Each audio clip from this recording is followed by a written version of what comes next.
Bon, alors on dit Jordan Gypsy ou on dit Jordan Gypky? Alors Gypky, mais toi quand tu me dis Gypsy, j'aime bien. Ça change, tu vois. C'est mignon Jordan Gypsy, je trouve ça. Bamboleo, c'est un petit côté, non mais c'est festif. Ça c'est toute mon enfance ça. C'est toute ton enfance, mais oui bien sûr c'est ton enfance. Bon Jordan, alors est-ce que c'est vrai que tu n'étais prévu, que tu as été prévu que 3 jours avant ton départ, que tu partais pour tourner Les Anges 10? Non, alors ça c'est complètement faux, c'était 2 jours avant. Alors comment ça s'est passé? Comment ils t'ont appelé? Quelle a été ta réaction? Un soir, le téléphone a sonné et je lui ai marqué Les Anges. Parce que moi j'avais enregistré le numéro sous Les Anges. Et là dans ma tête je me suis dit, ah ouais, là je pense que la roue a tourné et je décroche, on me dit voilà. T'avais déjà passé un casting? Ouais, j'avais passé le casting en novembre. Et donc depuis novembre t'attendais ta réponse? Ouais, entre guillemets, ouais, on m'avait dit qu'on me rappellerait. Ouais. Et on m'a pas menti en fait. Et On m'a rappelé. est-ce que c'est vrai aussi qu'à la base, tu voulais toi faire quelque chose au niveau de modèle photo, au niveau du projet pro, Ouais. et que la production t'aurait dit ce serait mieux qu'on te mette dans le food truck? Alors, modèle photo, c'était un peu un choix par défaut quand tu n'as pas trop de projets, donc tu dis modèle photo. Et après, Ouais. en parlant un peu, j'avais quelques projets, je me suis dit pourquoi pas le food truck. Un projet que j'avais déjà eu par rapport à mon sport. Parce que moi, dans mon sport, le wakeboard, là, entre le midi, on mange au food truck. Tu fais du dispo là-bas. wakeboard? Ouais, je fais du wake. D'accord, comme Julian qui était dans Les Princes de Ouais, la voilà, Mode, des Dylan champions du Cohen, monde. on s'est contacté justement, on a parlé wakeboard. Ah mais faudrait se faire quelque chose. Bah ouais, pourquoi pas. Ensemble, moi, à chaque fois, il me dit j'aimerais trop faire du wakeboard avec toi, te montrer, on le filme. Bah Faudrait qu'on vas-y, on fasse fait un tous les truc à trois. 3. Mais, enfin, un truc du à trois. wake. Non, non, non. On fait un truc à 3. À mon avis, ça vous arrangerait plus vous qu'autre chose. Ouais, Non mais de toute façon, j'ai quelqu'un, je te rassure, c'est non négociable. Non Jordan, c'est pas possible, je refuse. désolé, je Voilà. fais mes avances autrement. Donc le food truck, je t'entendais dire, parce qu'on a regardé les premiers épisodes, tu disais mais qui va goûter mes burgers, qui va les goûter parce que c'est gras, tout le monde fait du sport, tout le monde fait attention à sa ligne. Mais Toi t'es ouais. pas du tout là-dedans quoi. Ah si, moi je fais super attention à ma ligne en saison. Là j'étais hors saison donc je m'en fous un peu de la bouffe. Je fais ce que je veux, je profite, ma saison elle est terminée, je mange de la merde. Après il y avait beaucoup de modèles photos, des fitness, des coachs sportifs. Oh, et je les file à qui mes burgers là. Comment ça va depuis Secret Story? Quelles sont les news? Qu'est-ce qui t'est arrivé? Qu'est-ce que tu as fait? Est-ce que tu as pris du temps pour toi? Est-ce que tu as développé des projets? J'ai pas encore pris énormément de temps pour moi. J'ai beaucoup développé mes réseaux sociaux, comme tu sais que je me suis fait pirater. Donc j'ai dû beaucoup travailler sur Instagram, tout ça pour. Tu n'avais pas mis la double validation, la double sécurité. Je sais pas, c'est mon frère qui a fait ça, donc. Ouais, faut toujours mettre la double sécurité sur tous tes comptes. Et ouais, donc ça a été un bordel. Je me suis battu pour mes réseaux. Tu les as récupérés? J'ai pas récupéré les 40 000 followers que j'ai perdu. Ah donc t'es reparti à zéro. 2500 followers à la sortie de Secret. Donc ça c'était assez traumatisant. Ouais. Ah, c'était dur à vivre. Donc j'ai beaucoup travaillé sur mes réseaux, sur mes projets pro aussi, hein, l'ouverture du food truck. Je me suis rapproché de l'agence qui me suit, donc le Pôle emploi. Ils m'ont dirigé vers les bons organismes. Et maintenant, j'ai toutes les clés en main pour réussir l'ouverture de mon food truck. C'est bien, je trouve que c'est bien que tu en parles ouvertement et que tu le dises. Et d'ailleurs, ça se passe comment? Quand on a fait une émission comme Secret Story et qu'on est dans les Anges et qu'on va au Pôle emploi, t'es reconnu. Mais tu fais des photos avec tout le monde. Déjà, t'arrives avec Non, ton blouson comme ça, ton Non, bonnet mais comme vas-y, ça. raconte-moi parce que moi je me suis toujours posé la question, je me suis dit honnêtement comment ça se passe. Est-ce que c'est gênant? Est-ce que les gens te regardent? Bah moi personnellement, ça me dérange pas. J'ai fini mon contrat dans Secret Story, j'ai plus de boulot, je suis demandeur d'emploi. Donc je m'inscris, je vais à mes rendez-vous normalement. Ma conseillère, elle me dit ouais, ah je m'attendais pas à ce que tu viennes. Mais pourquoi? J'ai fini le boulot, j'ai plus de boulot, maintenant je viens me réinscrire au chômage, je dois me rendre à mes rendez-vous. J'ai l'impression que c'est tabou, c'est-à-dire que beaucoup de personnes ne comprennent pas pourquoi par exemple un candidat télé-réalité après une émission comme Secret va aller pointer chez Pôle emploi.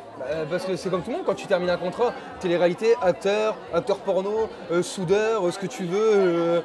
Mais tout le monde va chez le Pôle Et emploi. donc quand en il fait termine son ils sont boulot. étonnés, ils étaient étonnés de te voir. Ils étaient étonnés de me voir à mon rendez-vous, mais je me prends pas pour quelqu'un. Moi, Ils t'ont dit quoi? Ils m'ont dit franchement je m'attendais pas à ce que vous veniez. Donc ils sont venus, elle était super contente que je vienne à mon rendez-vous avec un projet pro, des documents et lui dire voilà je veux ouvrir un food truck maintenant, dirigez-moi vers les bons organismes. Parce que moi personnellement Pôle emploi il m'a toujours aidé dans ma vie. Permis bus, permis poids lourd, permis super lourd, il m'a payé des formations. Moi Pôle emploi je peux leur dire merci dans toute ma vie et ceux qui participent à ma réussite.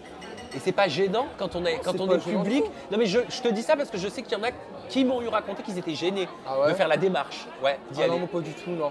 Moi c'est voilà, c'est grâce au Pôle emploi qu'on arrive à survivre après nos contrats de travail. Donc non, je suis pas gêné du tout. Je pourrais même faire une photo avec marqué Pôle emploi derrière et poster. Ça te gênerait pas? Eh ben c'est bien. Du tout. Moi je trouve que c'est bien parce qu'au moins c'est transparent. C'est grâce à eux si à l'heure actuelle j'arrive encore à manger, me rhabiller et vivre de ma passion. Non mais c'est tout à ton honneur Jordan. Alors j'ai découvert un message que tu as posté sur les réseaux sociaux qui m'a touché, dans laquelle tu parlais de ta précédente relation qui a duré 8 ans et 3 mois et qui s'est fini il n'y a pas très longtemps, presque un an jour pour jour. Ah, ça t'émeut encore? Ah bah pardon, je ne savais pas. Ouais, après voilà, c'est un message que j'avais envie de partager avec ma communauté. Donc, Oui, qui te suivent et qui t'apportent aussi de l'amour. Ils veulent me suivre dans ma vie privée, donc je leur montre tous mes problèmes, mon combat que je mène depuis un an.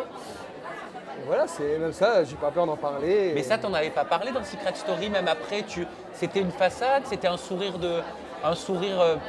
pour faire bien, pour pas montrer que tu souffrais, mais C'est peut-être pas passé sur les écrans, mais j'ai énormément parlé de ma relation dans Secret Story, ma séparation, j'en ai énormément parlé avec Lauré et Camilla, Barbara, qui m'ont beaucoup soutenu. Et non, je le cache pas, j'en parle ouvertement. Certains disent qu'une rupture, enfin certains vivent une rupture comme ils vivraient un deuil. Est-ce que c'est ça pour toi? Pour moi, c'est pire encore. Vraiment, les deuils, je les vis bien. Quand je perds quelqu'un, je me dis que c'est la... Je sais pas comment, je me dis la personne ne reviendra pas en fait. Donc c'est tout. Elle est décédée, j'arrive à faire mon deuil. Mais là, une personne qui part comme ça du jour au lendemain, alors que la veille encore elle te disait je t'aime, bah, tu comprends pas trop en fait. Et là, je suis toujours dans la compréhension, donc ouais, c'est toujours un peu dur. C'est elle qui t'a quitté? Ouais, on avait été différents depuis quelques mois, hein. J'étais pas l'homme parfait, elle était peut-être la femme parfaite. J'avais peut-être, je pensais peut-être trop à moi. Je pensais beaucoup à moi, donc bah ouais, elle m'a quitté du jour au lendemain pour une personne peut-être qui lui apporte beaucoup plus d'attention. Alors je suis super content qu'elle soit heureuse, parce que là, elle vit très bien, elle est super heureuse. Mais moi maintenant, je vais me reconstruire. Et moi maintenant, j'ai plus confiance aux femmes. Tu l'aimes encore ou pas? Non, je l'aime plus du tout. Tu n'as plus de sentiments? Non, j'ai plus de sentiments. C'est juste que moi maintenant, à l'heure actuelle, je suis en train de me reconstruire. Alors Je dois faire confiance à une fille. Ouais. C'est dur en fait. La fille, elle te dit mais moi j'ai vraiment envie de te découvrir, je t'apprécie vraiment, j'ai des sentiments pour toi. Ouais, mais tu sais, moi pendant 9 ans, mon ex me disait le même, hein, je t'aime, jusqu'au dernier jour où je suis parti en vacances, elle m'a dit je t'aime.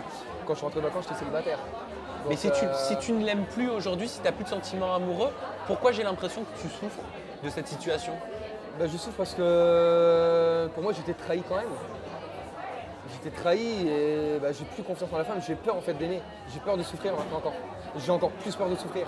Tu en as rencontré des femmes dernièrement? Ouais, dernièrement j'ai rencontré une fille avec qui je suis à l'heure actuelle. En couple? En couple. Tu peux en parler, ça te gêne pas?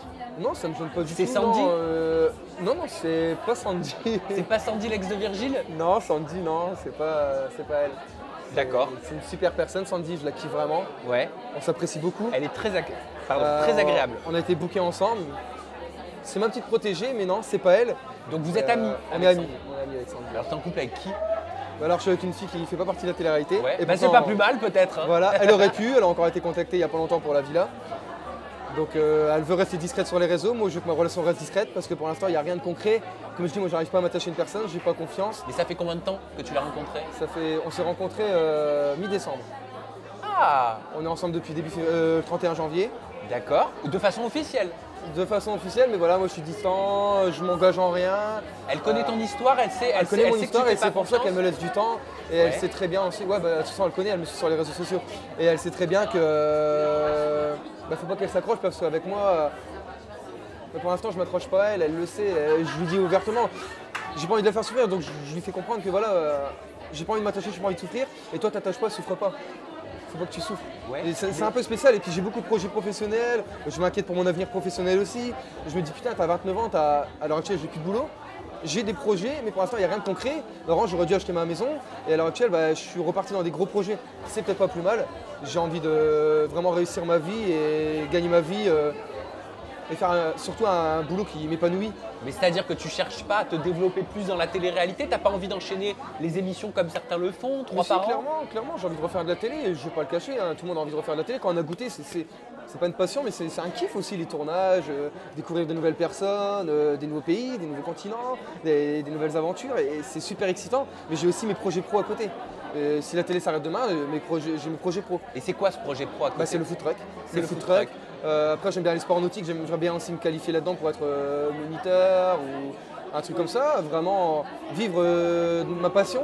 J'aimerais bien vivre de ma passion, l'eau. J'adore l'eau, les sports de glisse. J'aimerais bien vivre dans ce monde-là en fait. Dans cette saison des anges, tu retrouves Non mais c'est pas possible, tu te rends compte que là je cherche des prénoms que je connais. C'est pour vous dire à quel point. Non mais je te le dis, je devrais pas le dire, mais je suis malade. Voilà, c'est très dur malade, pour moi. Je crois. Je suis malade. Mais c'est pas grave. Donc tu retrouves Charles et Barbara. Voilà, c'était sous mes yeux. En plus je connais les prénoms.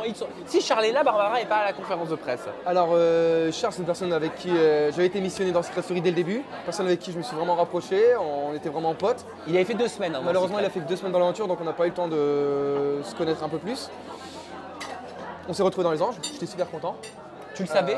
Non, je ne savais pas du tout. Quand je l'ai vu arriver, j'ai regardé, je me suis dit, waouh, c'est Charles qui arrive, quoi. Mais j'étais content, en fait. On verra sur les écrans que j'ai le sourire quand Charles arrive. Et ouais, puis j'ai retrouvé aussi Barbara. Babou, c'était. Ma complice de toujours. Bah oui, enfin ta complice, ça l'a pas toujours été. Ça l'a pas toujours été. Il y avait des journées où pendant 1 heure c'était de la haine, après de l'amour, de la haine. Mais c'est Babou et moi, c'est un truc de fou. Et là, comment ça s'est passé?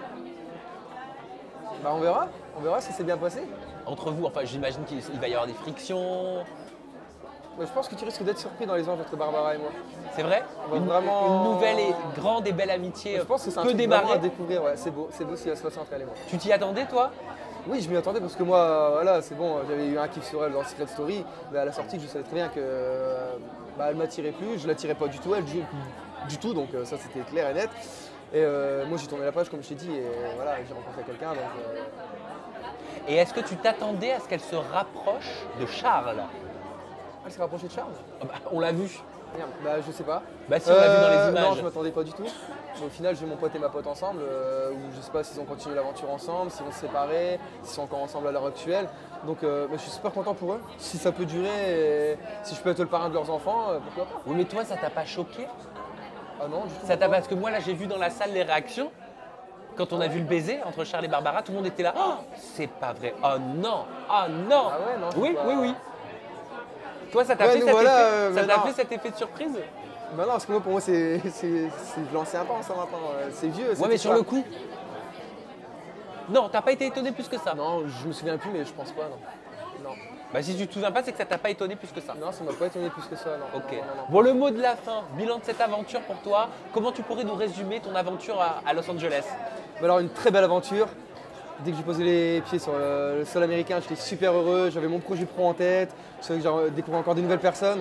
Une villa de ouf. J'ai vécu des moments inoubliables en fait. Et ça, j'ai vraiment envie que les gens regardent sur Énergie 12 ce programme parce que franchement, c'est super beau, c'est super bien monté. C'est waouh, c'est magique. Les gens, c'est magique. Eh ben merci Jordan de nous avoir partagé la magie de cette saison 10 des Anges. Ouais. Vous restez avec moi parce qu'on va continuer les interviews des Anges 10. À très bientôt.